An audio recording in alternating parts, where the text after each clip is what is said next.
আমি আপনাদেরকে বলতে চাই, ইনশাআল্লাহ, মাশাআল্লাহ, সুবহানাল্লাহ, আলহামদুলিল্লাহ, জাযাকাল্লাহ খায়ের, এই কয়েকটা শব্দ আজকে শিখে যাবেন, সারা জীবন এগুলো করবেন এবং এগুলো করতে কোনো হীনমন্যতা ভোগ করবেন না। আমি এগুলো কোনটা কোথায় পড়বেন সেটা আপনাদেরকে বলে দিচ্ছি।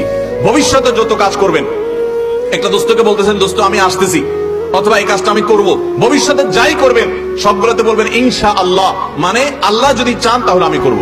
আসলে তো আল্লাহ না চাইলে কি আমি করতে পারবো? আমি করব, কিন্তু আল্লাহ চাইলে।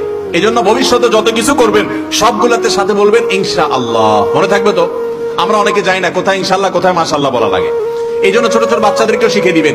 এই মুসলিম বিদ্বেষী এই কুলাঙ্গারের প্রতিবাদের অংশ হিসেবে এখন থেকে এই শব্দগুলো আমরা আরো বেশি বেশি করে চর্চা করব, বলবো। এই উসিলায় আজকে আমরা এগুলো ভালো করে শিখি এবং অন্যদেরকে শেখাবো। ভবিষ্যতে যত কাজ করব কি বলবো?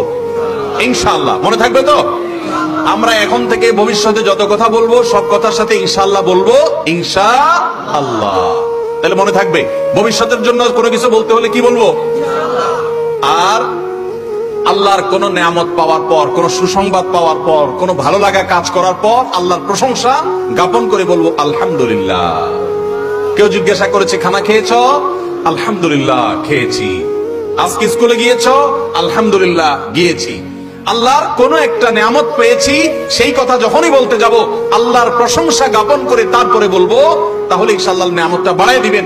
তাইলে যেটা আমার অতীতে হয়ে গেছে, আল্লাহ দান করেছেন, বা কিছু দেখে আমার ভালো লাগা কাজ করেছে, তাহলে আমি বলবো আলহামদুলিল্লাহ। ভবিষ্যতে কিছু করব তখন বলবো ইনশাআল্লাহ। আর কোনো কিছু দেখে আশ্চর্য হয়েছি, সাহস দিতে চাই, কাউকে উৎসাহ দিতে চাই, অনুপ্রেরণা দিতে চাই, তাহলে বলবো মাশাআল্লাহ।